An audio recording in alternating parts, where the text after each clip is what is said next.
Isang magandang araw po sa ating lahat mga kaibigan. Ngayong araw po ay ang lulutuin kong ulam namin ng mga alagang aso. Kasama na po sila dito ay magagata ako ng tambakol. Ayan po, pinapaksiw ko muna yan. Tapos nilagay ko na yung tangkay ng mustasa. At ito po yung ating kakanggata.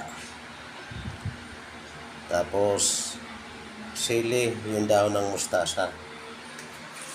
Yan po ang nasa ilalim nito ay luya, bawang. Pinapaksiw ko muna to. Okay po mga kaibigan, samahan nyo lang po ako sa aking pagluluto ngayong araw. Mga kaibigan, inilagay ko na nga pala po yung dahon ng mustasa natin. At para paglagay ko ng gata mamaya, maano rin sila ng gata para mas swabe. Mamaya-maya pa po natin ilalagay yung ating kakanggata. Mga kaibigan, ilalagay na po natin yung ating kakanggata. Ito na po. Ayun. Ayan po mga kaibigan.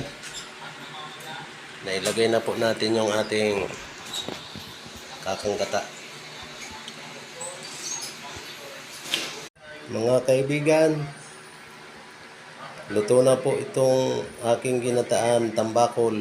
Nilagyan ko nga po pala mga kaibigan ito ng kamatis para pampasarap ulit. Ito po na yung itsura ng pagkaluto niya. Shout out po sa lahat ng mga viewers and followers, sa mga silent viewers. Maraming salamat po sa inyo. Shout out sa mga OFW po, kung saan man po kayo panig ng ating mundo ay isang magandang umaga, tanghali, hapon, gabi. Ingat-ingat po kayo dyan. Sana po ay nasa mabuti kayong kalagayan at ligtas sa anumang masama.